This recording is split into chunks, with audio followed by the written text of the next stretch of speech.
마태복음 6장 9절부터 13절까지 말씀입니다. 5절입니다. 함께 봉독하도록 하겠습니다. 시작. 그러므로 너희는 이렇게 기도하라. 하늘에 계신 우리 아버지여, 이름이 거룩히 여김을 받으시오며 나라가 임하시오며 뜻이 하늘에서 이루어진 것 같이 땅에서도 이루어지이다. 오늘 우리에게 일용할 양식을 주시옵고 우리가 우리에게 죄 지은 자를 사하여 준 것 같이 우리 죄를 사하여 주시옵고 우리를 시험에 들게 하지 마시옵고 다만 악에서 구하시옵소서.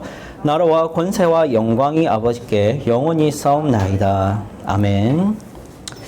우리는 계속 주기도문을 보고 있습니다. 언제나 여러분과 제가 거의 방불한 것 같습니다. 저도 뭐 다를 바 없는데 못 보던 친구가 좀 보이기도 하고 아주 반가운 얼굴도 있습니다. 하고 싶은 말은 이것입니다. 사실 전도사님도 마찬가지로 인간이고 약하기 때문에 어떤 어려움을 여러분과 나눌 수 있냐면 한 주가 딱 지나면 지난주 같은 마음이 확 없다는 거죠. 그래서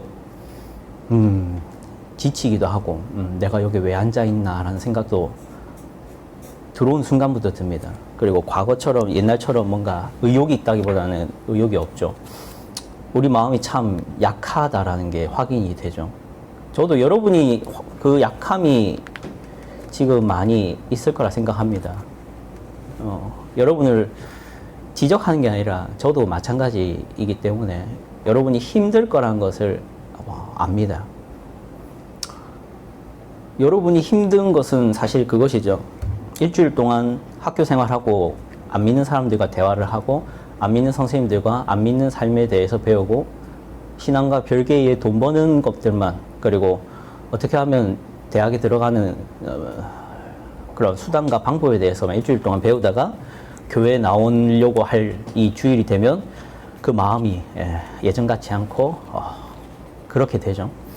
그게 악하다 얘기하기 전에 참 약하다라고 얘기를 해야 되는 문제입니다. 그래서 지금 이 순간도 사실은 여러분들이 그 마음을 어떻게 하면 다시 바로잡을 수 있을까 고민하는 분이 계실 것 같은데 한번 같이 고민해 봅시다. 저도 고민을 해봐야 될 문제고, 이 설교 말씀이 여러분의 그 마음을 잡아 주실 수 있으면 참 좋겠습니다. 네, 같이 말씀을 좀 볼 건데, 말씀을 들어가면서 전도사님이 가진 경험들이 있어요. 어떤 경험이 있냐면, 질문을 이렇게 하는 것은 대답을 해줄 수 있고 이렇게 하는 건 대답을 못 해주는 질문이 있습니다.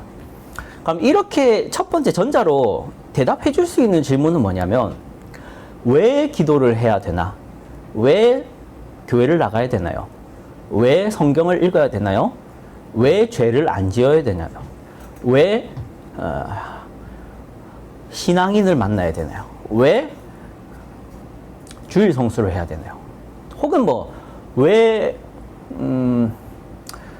혼전 순교를 지켜야 되나요? 이런 것 같은 이 왜라는 질문에 대해서는 전도사님이 대답을 쉽게 해줄 수 있습니다. 자, 그런데 대답을 해주기가 어려운 질문이 있어요. 어떻게? 라는 거예요. 어떻게? 전도사님, 어떻게 해야 순종을 할 수 있을까요? 어떻게 해야 말씀을 들을 수 있을까요? 어떻게 해야 예배를 지킬 수 있을까요? 어떻게 해야 기도를 잘할 수 있을까요? 어떻게 해야 죄를 안 지을 수 있을까요? 어떻게 해야 안 믿는 사람들에게 마음을 뺏기지 않고 믿는 사람에게 마음을 줄 수 있을까요? 어떻게 해야 혼전 순교를 지킬 수 있을까요? 어떻게 해야 죄가 음란을 버릴 수 있을까요? 라는 그런 질문들에 대해서는 너무 대답하기 어려워요. 그러면 제가 왜라는 것은 대답해 줄 수 있고 어떻게라는 대답을 못하는 이유가 제가 뭔가 어떻게에 대해서는 몰라서, 어떻게에 대해서는 알지 못해서 대답을 못하는 걸까요? 그게 아닙니다. 왜라는 것을 대답을 해줄 수 있으면 어떻게라는 것에 대답을 해줄 수 있어요. 그런데 왜 대답을 못 해준다냐면, 기도를 어떻게 해야 잘할 수 있을까요? 라는 것에 대해서 아무리 제가 정답을 얘기하더라도 그거를 왜 못하고 있냐면 마음이 없어서 안 되는 거거든요. 어떻게 기도를 해야 될지 몰라서가 아니라 기도를 하고 싶은 마음이 없어서 그 질문을 하는 것이 문제의 원인이죠. 이렇게 시작합니다. 제가 기도를 잘해야겠는데, 기도를 더 잘하고 싶은데, 자주 하고 싶은데 어떻게 해야 그렇게 할 수 있을지 모르겠어 라고 질문을 하면 전 너무 답답해지는 이유가, 제가 정답을 얘기해 주더라도 싫은데요가 나옵니다. 결국 죄를 어떻게 해야 안 지을 수 있을까요? 라고 질문을 해서 제가 대답을 아무리 해준다 하더라도 그 사람이 죄를 안 짓고자 하는 마음과 갈망이 없으면 안 되는 거예요. 그러니까 기도가 안 되고 말씀이 안 들리고 예배를 나오기 싫어하고 말씀을 듣기 힘들고 순종하기 힘들고 죄를 안 짓기 힘든 이유는 사실 몰라서가 아니라 원인은 하기 싫어서 있습니다. 그래서 우리가 이 말씀과 특히 이 한 주에 한 번 지키는 이 예배 속에서 우리가 얻어가야 되는 건 하나예요. 어떻게라는 대답보다는 하나님을 사랑할 수 있게 되는 얘기를 많이 들어야, 어떻게라는 질문을 하기 전에 하고 있어요. 기도를 하고 있고 찬양을 하고 싶고 예배를 드리고 싶고 말씀을 듣고 싶어지고 하는 거죠. 이 얘기를 제가 설교를 시작하면서 하는 이유가, 우리가 지금 기도를 배우고 있습니다. 기도를. 근데 전도사님이 이 주기도문을 여러분을 만난 첫 해, 그러니까 2020년 11월에 만났죠. 그 첫 해에 주기도문 설교를 제가 왜 안 했냐? 이걸 해봤자 기도를 할 욕구가 없다면, 하나님께 기도를 하고자 하는 의도가 우리에게 없다면 무의미해지기 때문에 제가 주기도문 설교를 그때는 못했어요. 근데 지금에서야 제가 하는 이유가 여러분에 대한 신뢰, 기대가 있기 때문에 하는 겁니다. 여러분은 이제 예전처럼 하나님 안 믿기는데요? 라고 대답을 안 하실 상태가 됐다 생각하고요. 예전처럼 설교는 3-4시간 아닌가요? 라는 얘기를 안 하실 것 같고요. 교회를 다니기가 너무 싫다라는 얘기를 안 할 것 같고요. 중고등부만 졸업해봐라. 나는 이곳에 안 있는다. 라는 얘기를 안 하실 것 같아서 이제는 여러분들은 하나님을 어떻게 하면 믿을 수 있을까? 어떻게 하면 내가 하나님을 바르게 제대로 예배드리는 사람이 될 수 있을까? 라는 질문을 할 줄 아는 사람이 됐다고 생각하니까 제가 주기도문에 대해서 이제 방법을 어떻게 하는지에 대해서 얘기를 할 수 있게 됐습니다. 그래서 지금 주기도문을 하고 있는 거예요. 그래서 주기도문이 오늘도 들어갈 때 다시 한 번 더 여러분의 스스로를 한번 살피면서 막 그 마음을 점검해 보시면 좋겠어요. 여러분들이 정말 그 마음 속에 내가 기도를 해야 되는데 라는 마음이 있는지 없는지가 정말 이 설교에 들어가기 전에 정말 중요한 질문입니다. 여러분들이 만약 하나님이 있다라는 것을 믿지도 못하고 신뢰하지도 못하고 그 하나님께 기대하고 신뢰하고 의지해야 된다라는 것도 동의하지 못한다면 주기도문 설교를 아무리 해봤자 여러분과 상관없는 얘기가 되겠죠. 기도하고 싶은 마음이 없을 테니까요.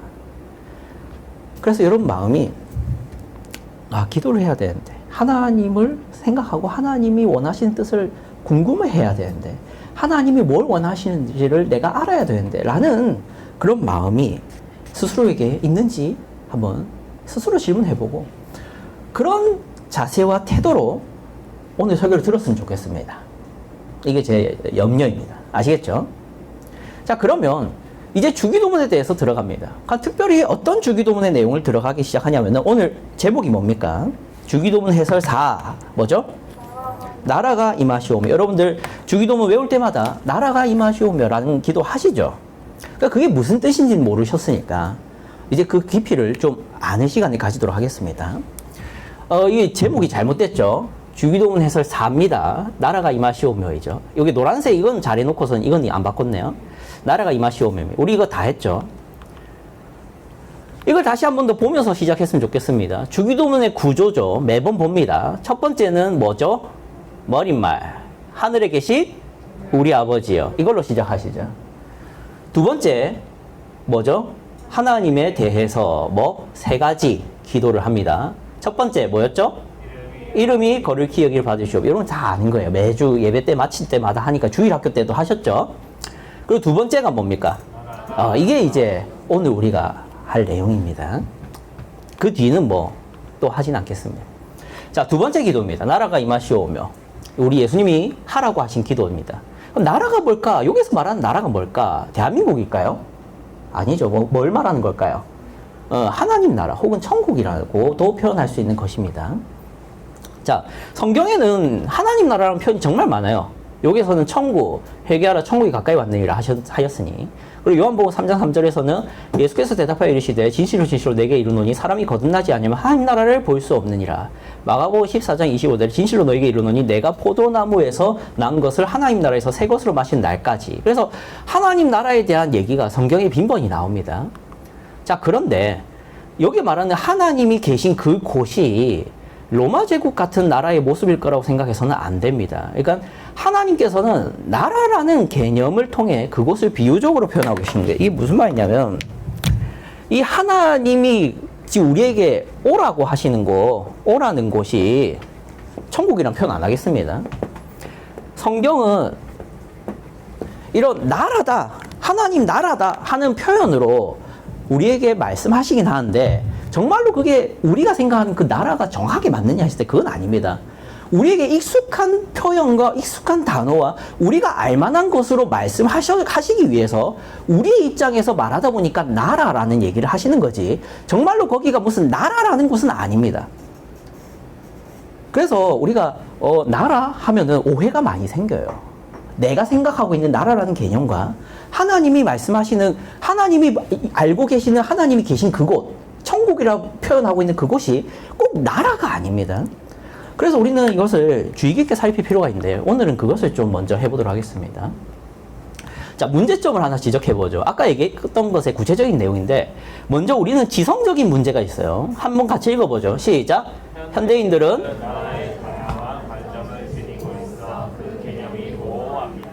다양한 관점 뭐 있을까요? 첫 번째, 왕정국가. 또 세 번째, 여러분 이런 나라가 있었다라는 거 아시죠? 자, 그런데 2000년 전에 살던 사람에게 얘들아 민주국가가 있단다라는 얘기를 하면 알아들을까요? 못 알아듣습니다. 왜? 경험을 못 해봤으니까. 여러분은 민주주의 국가 경험해 보셨죠? 왕정국가는 경험해 보셨어요? 못했지만 교과서에 있죠. 영화로 보죠. 그래서 여러분은 알지만 그들은 몰라요. 근데 알고 있는 여러분에게 생긴 모호함이 있다는 거예요. 그 나라가 왕정국가를 말하는 건지 귀족국가를 말하는 건지 민주주의 국가를 말하는 건지를 우리 입장에서는 헷갈려요. 그래서 우리는 자칫 잘못하면 하나님 나라를 할 때 우리가 알고 있는 나라의 개념을 갖다 붙일 수 있는 거죠. 아, 민주주의 국가, 아, 하나님 나라 민주주의 국가 오는 거구나, 이렇게 이해할 위험성이 있다라는 겁니다. 자, 왕정국가 누굴까요? 딱 봐도 왕이죠. 중국의 왕입니다. 뭐 이건 어느 나라 왕입니까? 우리나라죠. 이건 어느 나라 왕일까요? 로마죠. 시저, 황제죠. 귀족국가는 이렇습니다. 귀족국가는 왕이 있긴 한데, 문제는 이게 특징은 뭐냐면, 이 사람들 각자가 자기 지역에서 왕이에요. 근데 계약을 맺어서 가장 센 왕이 우리를 지켜달라 해서 뭉친 거죠. 그게 귀족국가입니다. 봉건사회라고 하기도 하는데, 그래서 힘이 약하죠. 이때 왕은. 이 사람들도 세죠. 자, 그러면 마지막으로 뭡니까? 이거는 민주국가죠. 요게 걸려있는 이 국기들이 다 어느 국가다? 왕정국가가 아니라 민주주의 국가죠. 미국 민주주의 맞나요? 한국은요? 일본은요? 대만은요? 예, 그렇죠. 독일은요? 여기는 왕이 아니라 뭐라고 하죠? 대통령이라 하죠. 대통령 왕입니까? 아니죠. 대통령 어떻게 뽑혀요? 뭐 왕으로 태어나야 뽑힙니까? 그렇죠. 선거를 통해서 시민도 되는 것이죠. 이게 민주국가입니다. 자, 그러면 이런 이해 때문에 우리가 하나님 나라를 제대로 이해를 못할 수가 있어요. 자, 두 번째, 어떤 문제가 있다? 두 번째, 같이 읽어봅시다. 잠이 오니까. 시작. 현대인들에게 나라라는 개념 자체가 익숙하지 않을 뿐더러 그때는 나라에 대한 이미지도 그리 좋지 않습니다. 예, 개념 자체가 익숙하지 않죠. 나라는 왜 익숙하지 않냐? 밑에 뭐 반민족주의, 다원주의, 세계화, 개인주의 때문입니다. 이게 나쁘다는 게 아니라 이런 경향 때문에 우리가 나라라는 개념을 얘기할 때도 익숙지가 않고 와닿지도 않아요. 자, 이유를 한번 설명해 드릴게요. 반민족주의. 여러분, 반민족주의가 뭐예요? 이거 상품 걸어야겠다. 잠이 오니까 안 되겠다. 돈을 걸어야겠어요. 상품, 문상. 반민족주의가 뭐예요? 현석이 잘 알잖아. 아는 거 안다. 나무위키 그래 한번 사용해봐. 반민족주의가 뭐예요? 반민족주의가 뭐예요? 민족의 동떨어짐. 애매하다. 좀 더 정확하게 봐. 반민족주의가 뭐예요? 민족주의가 뭐예요? 먼저. 반 빼고. 민족주의가 뭐예요? 에? 누가 대답한 거지, 이거? 쌤이 대답했네요. 그럼 반민족주의가 뭐예요? 개인. 에? 죄인? 개인주의? 아니야, 그거 아니야. 반민족주의. 여러분, 우리는 무슨 민족이죠? 한민족. 민족주의는 그럼 뭐 하는 걸까요? 그렇지. 한민족끼리 우리끼리 하자. 남들 신경 쓰지 말고 우리끼리 잘 먹고 잘 사자. 이게 민족주의잖아요. 그러니까 반민족주의가 뭐예요? 민족주의에 반대하는. 그렇지. 그건 너무 구시대적인 생각이다. 지금은 어느 시대인데? 세계화 시대니까. 그렇죠? 모든 국가가, 모든 세계가 뭐다? 다 따로따로 분리됐다? 아니다. 뭐다? 하나다. 하나다. 반민족주의. 민족주의는 세계화를 싫어할까요? 좋아할까요? 싫어하지. 근데 세계화는 하나다. 이게 우리 여러분 살아가는 세상 맞죠 지금? 여러분 반세계화입니까 요즘? 세계화죠. 그리고 이건 뭡니까? 문화다원주의. 뭡니까 사진 보면? 뭐 하는 걸까요? 지금 뭘 표현하는 걸까요? 그렇지. 우리는 인종만 다를 뿐 같은 사람이고 우리는 함께 할 수 있다. 이런 얘기입니다. 그렇죠? 개인주의. 이건 뭘까요? 사진 보면 뭐 하고 있어요? 지금 춤추러 나가는 겁니까? 그런 표현 아니죠. 무슨 표현일까요? 그렇지. 내가 중요한 거죠. 내가 잘 사는 것이 중요한 거고 이 사람들이 어떻게 하는 난 관심이 없는 거죠. 자, 이게 여러분 살아가는 세상 맞나요? 틀리나요? 자, 그러면 이걸 통틀어서 뭐가 약화되느냐? 나라라는 개념이 약화되는 건 맞아요. 한국이 뭐? 한민족이 뭐? 공동체가 뭐? 국가가 뭐? 해주는 게 뭔데? 내가 알아서 할게. 이게 우리 시대죠?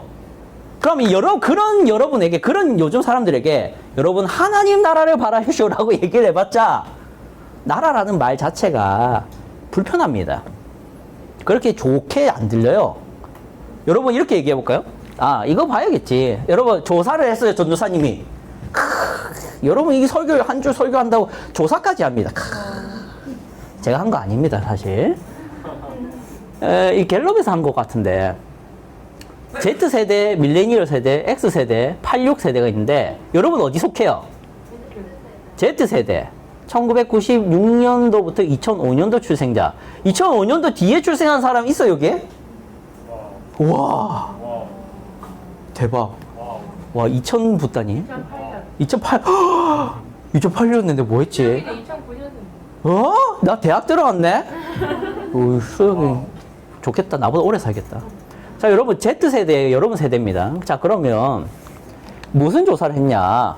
세대별 애국심에 대한 인식 조사를 했대요. 애국심. 알죠? 애국심. 자, 봅시다.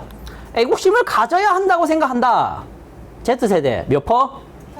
66.3%. 86세대 84.3%. 우리나라가 위기일 때 나도 힘을 보태야 한다. Z세대 63.7%. 86세대 83.3%. 우리나라의 국익을 위해 나의 이익을 희생할 수 있다. Z세대 몇 퍼? 29%. 86세대 55.3%. 차이가 나나 안 나나만 얘기를 하세요. 뭐 나쁘다 뭐다 말고 나이가 납니까 안 납니까? 납니다. 저는 지금 뭐 국가주의를 좋아한다. 뭐 애국을 가져라. 이런 얘기 하는 거 아니죠. 중요한 건 이거예요. 나라라는 것에 대한 개념이 약하나요 강하나요? 약해요. 지금 그 얘기를 그냥 드러내는 겁니다. 나라에 대한 불만으로 가득한 세대죠. 헬조선이란 말에 동의하십니까? 라고 조사를 했는데 몇 퍼가 동의를 합니까? 대학생의 몇 퍼? 아니지. 다 합쳐서 90.5%. 직장인은 89.5%가 헬조선이란 말에 동의를 한답니다. 대한민국 국적 포기 의향이 있나요? 있다가 몇 퍼냐면 여기 잘 안 보이죠? 나도 안 보이네. 예, 67% 정도 되는 것 같아요. 대충 반 이상이니까. 국적 포기를 하고 싶대요. 그러니까 근데 이게 잘 보세요. 이게 우리나라만 헬조선이라 그러냐 이렇게 보면 안 됩니다. 요즘 세대가 다 그래요. 자기 나라에 대해서 그렇게 좋은 생각이 없습니다. 그러니까 뭐 어떤 국가일수록 더 그러냐? 선진국일수록 더 그럽니다. 이상하죠? 여러분 선진국이면 자기 나라에 대해서 애국심을 가져야 될까요? 안 가져야 될까요? 근데 반대예요. 선진국가일수록 자기 나라에 대한 애국심이 없습니다. 조사를 했어요. 조사를 했어요. 제가 영어로 조사를 했습니다. 가장 불만이 많은 국가. 먼저 상위권을 좀 보도록 하죠. 불만이 없는 국가예요, 이거는. 애국심이 많은 국가. 제일 위에가 뭐다? 모로코 선진국이에요? 강대국이에요? 아닙니다. 그 다음에 이거는 뭐예요? 피지. 강대국입니까? 근데 몇 %예요? 둘 다. 와. 그럼 제일 밑에도 봅시다. 인디아. 선진국입니까? 아닙니다. 살기 진짜 힘든 곳이에요. 자, 그러면 우리나라가 어딘지 궁금하죠? 어디 있어요? 42%. 근데 웃긴 건 바로 44%의 미국이 있어요. 자, 이 두 나라가 선진국일까 아닐까요? 선진국 맞죠? 근데 낮아요, 높아요? 이게 너무 이상해요. 근데 특히 제1국가라고 할 수 있는 이 국가마저도 몇 %다? 아, 근데 정말 최악인 국가를 이제 봅시다. 애국심이 최악인 국가. 제일 최악이 어디 있어요? 몇 %? 11%. 위에는 뭐예요? 네덜란드죠? 15%. 그 위에 뭡니까? 독일, 절메니, 이게 게르만이 뭐 그렇게 표현할 수 있죠. 18%. 이거는 뭐예요? 벨기움 뭡니까? 벨기에죠. 19%. 이거는 이탈리아 20%. 오스트리아. 제가 이걸 왜 자꾸 읽는 것 같아요? 이 나라의 국가의 공통점은 선진국. 학문적으로도 철학적으로도 문화적으로도 인프라로도 역사적으로도 선진국 맞나요? 아닌가요? 근데 그 국가의 공통점이 뭐다? 자기 나라에 대해서 싫어한다. 자, 그러면 여기서 질문이죠. 자기 나라가 안 좋아서 사람들이 싫어하는 거 같나요? 아닙니다. 근데 왜 싫어할까요? 개인화, 세계화, 다원화, 반민족주의가 교육된 선진 문화랍시고 교육된 그것이 어떻게 만든다? 자기 나라에 대해서 그렇게 중요하게 안 생각하게 만든다. 이게 중요한 거예요. 제가 지금 드러내고 싶어 하는 거는. 자, 그러면 여러분도 선진 교육을 받고 있습니다. 그럼 여러분에게 끼친 영향이 뭐냐면 나라에 대한 개념이 그렇게 좋지 않아요. 자, 그러면 이제 말하고 싶은 건 이거죠. 하나님 나라를 임하시오며 라는 것이 뭐예요? 하나님 나라에 임하시옵소서라는 기도잖아요. 그걸 바라는 거잖아요. 그거를 여러분에게 해야 된다라고 말해봤자 나라에 대한 이미지가 그렇게 좋지 않은 여러분이 그것을 뭐 좋게 받아들이겠냐는 거죠. 그러니까 거기에 대해서 설득이 필요할 거 아니에요. 자, 이 오늘 6장 마태복음 6장의 배경과 시대는 언제입니까? 로마 제국 시대죠. 그러면 하나님이 첫 번째로 하나님 나라다, 이곳은 나라다라고 말씀하신 그 배경과 대상은 누굽니까? 대한민국 사람에게 말씀하신 거예요, 하나님이? 누구에게 먼저 말씀하셨다? 로마 제국 시민들에게 말씀하고 있는 거예요. 그럼 거기서 출발해서 이해를 해야지 민주주의 국가에 살고 있는 사람에게 하나님이 말하고 있는 게 아닙니다. 그러니까 로마 제국이 이 나라가 어떤 나라인지를 좀 보면 돼요. 여러분, 로마 제국의 나라의 특징이 뭘까요? 이 사람이 뭐라고요? 황제죠. 그러니까 권력이 분산돼 있습니까? 집중돼 있습니까? 한 명에게 집중된 나라를 말하는 거예요. 민주주의처럼 아무나 권력을 가지는 그런 국가를 말하고 있었던 게 아니라 하나님은 황제가 다스리던 시대의 나라를 얘기하고 있는 거예요. 하나님은 이 나라에 대해서 구약 시대만 봐도 이스라엘 국가도 사실은 민주국가 아니잖아요. 구약 시대 이스라엘이 민주주의 국가 아닙니다. 귀족 국가도 아니에요. 지금 뭐 하고 있어요? 지금 이 모세가 이 뭐 하고 있어요? 이거 지금 내 거 봐라, 새로운 백 샀다, 재밌다, 이거 아주 이쁘다 이러고 있습니까? 뭡니까 이거? 그렇지. 그럼 너희가 이 십계명대로만 살아야 된다잖아요. 그게 왕정 국가에 가깝습니다. 이것대로만 살아야 한다. 이것대로 안 살면 너 어떻게 된다? 죽는다. 이게 황제랑 뭐가 다릅니까? 그래서 이스라엘 국가도 엄밀히 따지면 하나님이 다스리는 절대왕정 국가라고 할 수 있어요. 일반적으로 나라의 구성 3요소가 있습니다. 첫 번째 뭐? 주권. 두 번째 뭐? 국민. 세 번째 뭐? 영토. 그래서 우리나라의 영토로 인정되고 대통령이 법을 내릴 수 있고 명령을 할 수 있고 그리고 거기에 대한민국 사람이 사는 곳까지를 대한민국이라고 할 수 있어요. 일본에 가서 나가사키 들어가가지고 이곳은 대한민국입니다 라고 한다고 대한민국이 됩니까? 안 됩니다. 왜냐하면은 거기서는 총리의 어떤 뭐랄까요 통치가 다스려지지 대한민국 대통령이 거기를 다스릴 수는 없잖아요. 그래서 나라라는 것은 이 세 가지가 있어야 되는데 모든 나라가 그래요. 자, 그런데 이제 아까 얘기했던 게 나옵니다. 왕정국가, 귀족국가, 민주국가 모두 공통적으로 세 가지를 가집니다. 그런데 내용이 다릅니다. 하나님 나라의 3요소가 있죠. 하나님 나라의 3요소도 똑같이 주권과 국민과 영토가 있는데 그 내용이 뭐냐? 첫 번째 읽어봅시다. 주권. 시작. 하나님의 법대로만 통치되는 것이 이 하나님 나라의 주권이에요. 오케이? 두 번째, 국민. 읽어봅시다. 시작. 하나님의 법을 따르는 모든 사람을 이 나라의 국민이라 합니다.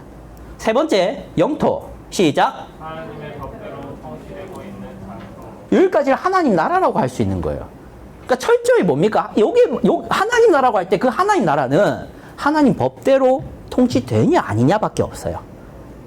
그래서 절대 왕정이라는 거예요. 자, 그러면 이 하나님 법은 도대체 어떻게 만들어지고 어떻게 주어지고 시행되느냐? 자, 대한민국에는 3권이 있죠. 그 3권이 분립되어 있습니다. 첫 번째, 입법부. 입법부라 하면 뭐예요? 뭘 입법부라 하죠? 누가 입법을 합니까? 우리나라에서는? 국회의원들. 그러면 행정은 누가 합니까? 대통령. 세 번째, 사법부는 뭡니까? 법원과 어떤 판사, 검사들을 포함하죠. 그래서 이게 분리되어 있어요? 하나입니까? 분리되어 있죠. 그런데 절대 왕정인 이 하나님 나라는 어떻게 되어 있습니까? 입법권은 누구에게 있습니까? 하나님이 법을 내시죠. 사법권은 누구에게 있습니까?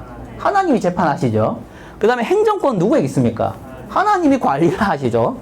그래서 이것은 삼권 분립이다 아니다? 하나님 나라는 분립이 아닙니다. 자, 그러면 하나님 나라는 절대 왕정 국가라는 걸 알았고 여러분 개념상 독재자의 통치와 같죠. 그런 나라를 하나님 나라가 임하기를 누가 바랄 수 있냐는 거예요. 이런 하나님 나라를 누가 바라겠냐는 거예요. 자, 여러분 이제 여러분에게 익숙한 질문들 좀 해보죠. 독재자가 다스리는 국가를 여러분 바랍니까? 바랄 수가 없어요. 대표적으로 독재자 누구 있어요? 어느 나라가 독재자가 지금 있습니까? 현대로서는 북한. 누구죠 이름이? 김정은. 북한에서 이 말하면 잡혀간다는데 대한민국이가 말할 거예요. 그리고 또 독재자가 있는 국가가 또 있습니다. 민주주의, 말만 민주주의만 독재자로서 사람 죽이는 국가가 있어요. 대표적으로 남아시아 쪽에 필리핀 맞죠? 거기에 이제 쿠바? 쿠바 아니고 대통령 이름이 잘 기억이 안 나는데 거기 독재자죠. 거의 독재자죠. 또 독재자 있는 국가 아나요 여러분? 러시아. 말이 민주주의고 사회민주주의인데 엄밀히 따지면 푸틴이 권력을 독차지하죠. 자, 그러면 이런 독재자 국가에 여러분 살고 싶어요? 자, 여러분 나는 북한 살고 싶다 손. 왜 안 살고 싶어요? 내가 하고 싶은 걸 못하니까. 그쵸? 독재자 마음대로 할 거 아니야. 그러면 하나님 나라가 어떤 나라라고 했죠 아까 전도사님이? 독재자라 했잖아. 절대 왕정이니까. 자, 그러면 하나님 나라가 임하시오며라는 기도를 누가 하고 싶냐고요? 아닌가요? 여러분 하나님 나라가 임하시오며라는 기도를 우리가 그냥 쉽게 하지만 그 나라는 절대 왕정입니다. 자, 하나님 나라가 임하시오며라는 기도하는 사람은 이걸 전제해야 돼요. 여러분 마음대로 못 살아갑니다. 그렇죠? 성경책 안 읽고 하나님 저는 제 식대로 하나님 섬길게요 하고 이걸 불태우는 게 신자일까요? 그럼 신자는 뭡니까? 이것대로 살게요잖아. 근데 만약 신자가 저는 하나님 섬기긴 하는데 저는 이건 볼 필요 없어요. 배울 필요 없어요. 저는 제 식대로 섬기도록 하겠습니다 라는 것은 하나님 나라를 착각하는 것이죠. 두 번째 전제는 이거예요. 하나님이 나한테 어떤 처분을 내리든지 달게 받겠습니다가 올바른 것이란 거예요. 그 기도를 하는 사람의. 만약 어떤 사람이 자기가 신자면서 이런 기도를 하면서 하나님이 나에게 불행을 주면 하나님을 바로 즉각적으로 원망하면서 상소하죠. 이의제기를 합니다.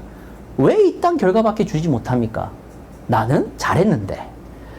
그것도 이 절대국가, 절대왕정국가, 독재자가 다스리는 국가에 알맞은 모습은 아니에요. 자, 그러면 이거죠. 또 하나 더 얘기를 해보겠습니다. 이것만 더 얘기해보죠.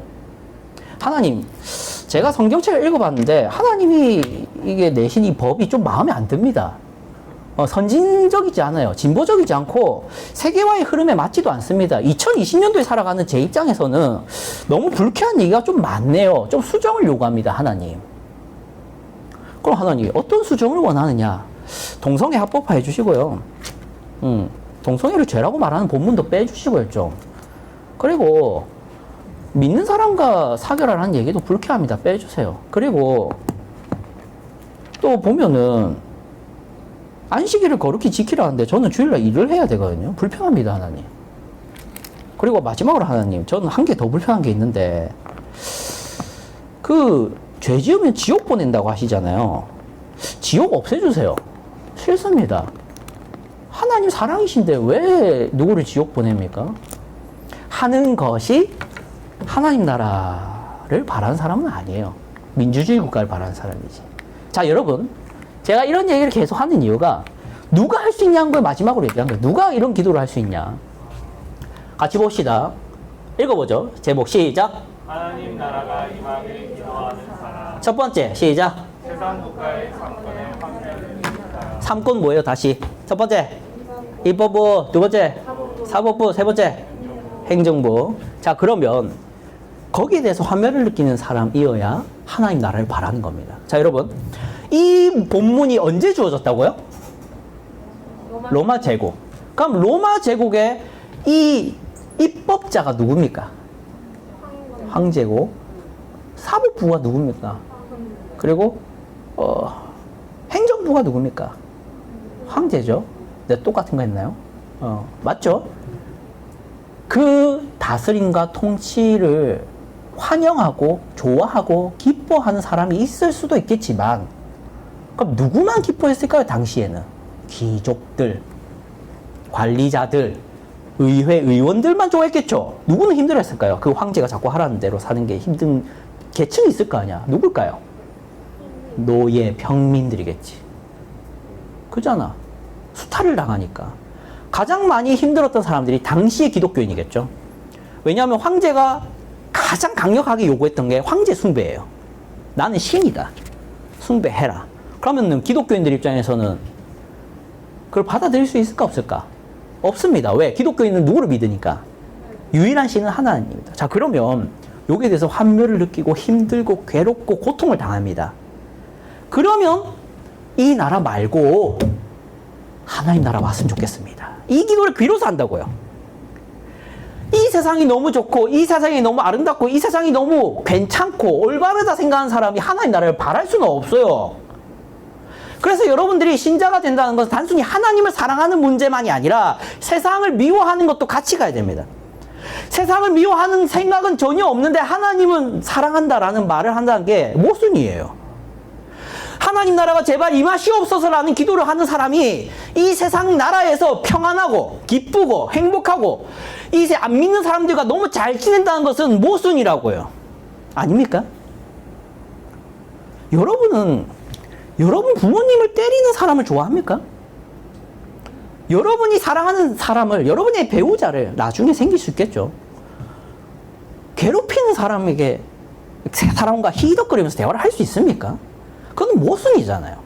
여러분이 하나님을 사랑한다 하고 하나님께 기도를 하고 있으면서도 하나님 나라가 임하셨으면 정말 좋겠으면 하는 기도를 하면서도 이 세상 나라에 만족하고 괜찮고 좋다 생각하는 사람은 없습니다. 그러면 안 되는 것입니다. 자, 본문을 한번 읽어보죠.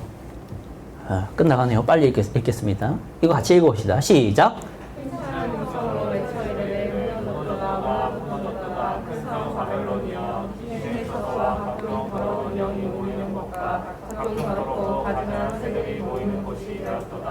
그 은행의 집은 누구를 아니하나 나날이 굳어졌으며 또 왕이 왕에게 구하였다.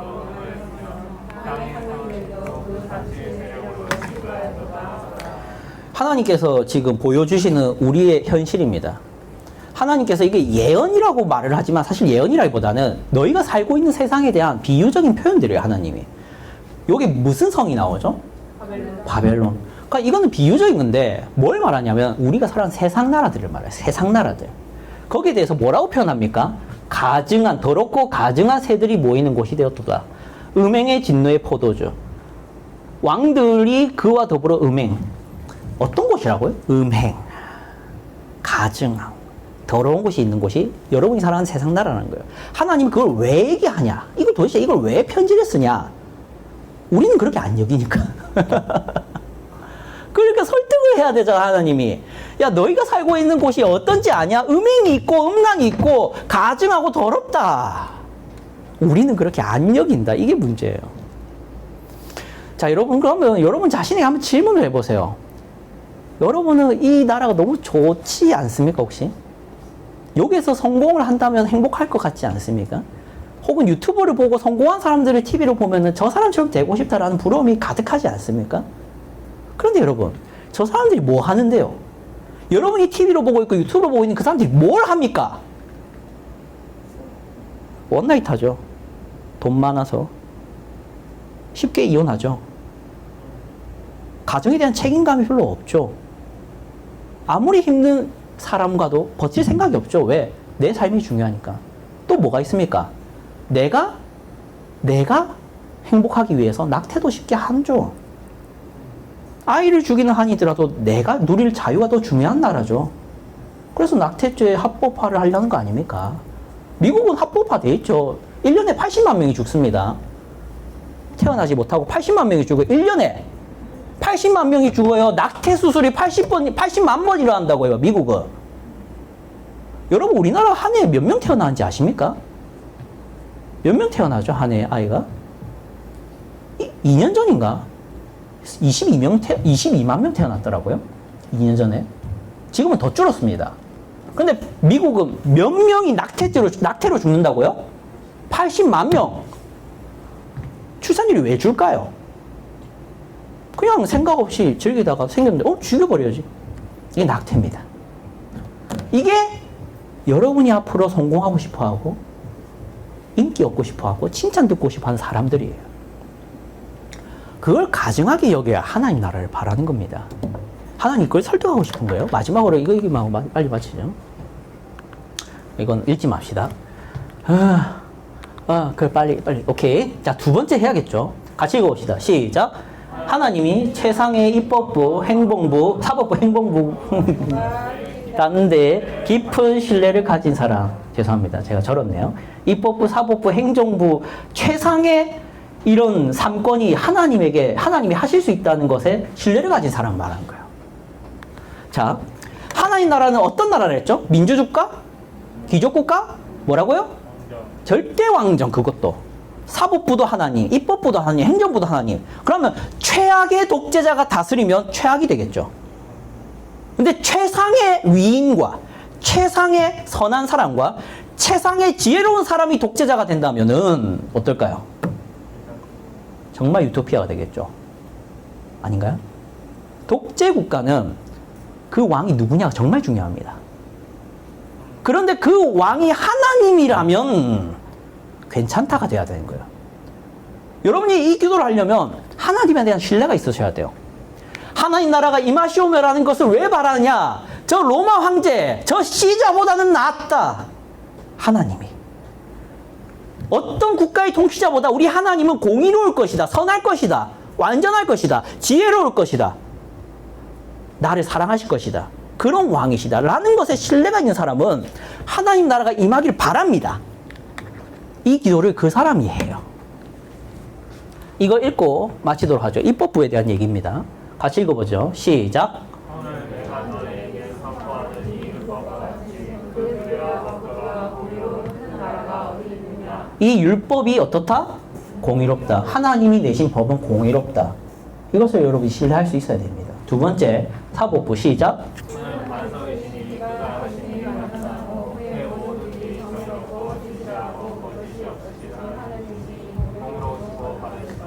여러분이 죄를 지었는지 아닌지, 여러분이 억울한지 아닌지를 판단하신 분이 어떤 분이다? 공의로우시고 바르신 분이시다. 이것을 믿으셔야 돼요.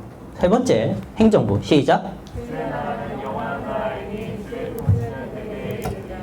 여호와께서는 모든 넘어가는 자들을 붙드시며 불안한 자들을 이기시리라. 이 법을 시행하시고 여러분을 통치하시고 다스리는 분이, 행정부로서 여러분을 이끄시는 분이 어떤 분이냐면은 넘어지는 자들을 붙드시며 비굴한 자들을 일으키시는 분이시라는 거예요. 그런 하나님이 입법부로서 입법을 하시면서도, 사법부로서 그것을 통치하면서도 자비를 잊지 않으시고 용서를 잊지 않으시고 긍휼을 잊지 않으시고 넘어진 자들을 붙들고 싶어 하시는 행정부여서 하나님이 통치하는 나라가 어떤 나라다? 하나님 나라다는 얘기를 하는 거예요. 그래서 우리가 이 세상에서 힘들수록, 환멸을 느낄수록, 그리고 하나님 나라가 오기를 간절히 바랄수록 이 기도를 하게 되는 겁니다. 이거는 다음 주에 마저 해야 될 것 같습니다. 하고 그 다음 본문을 넘어가야 될 것 같습니다. 마무리 짓죠. 마무리로 이런 얘기만 하고 마치겠습니다. 여러분이 기도문, 주기도문을 쭉 읽을 때 하늘에 계신 우리 아버지여, 이름이 거룩히 여김을 받으시오며 그 다음에 나라가 임하시오며 라는 기도를 할 때 오늘 배운 걸 기억을 하세요. 그 나라가 민주주의 국가가 아닙니다. 그 나라는 귀족 국가도 아닙니다. 그 나라는 하나님만이 통치하시고 하나님만이 다스리시는 하나님 나라입니다. 그리고 그 나라를 우리가 불편해해서는 안 됩니다. 왜냐하면 나보다 지혜로운 분이 다스린다는 것이고, 나보다 선하신 분이 다스린다는 것이고, 나보다 공정하고 공평하신 분이 다스리는 것이기 때문에 여러분이 하나님 나라를 바란다면, 여러분이 하나님의 나라의 백성이 된다면 여러분은 세상 나라의 통치보다는 훨씬 나아질 거라는 것을 믿고, 그런 믿음으로 하나님 나라를 바라는 기도를 하실 수 있는 분이 되셨으면 좋겠습니다. 기도하겠습니다.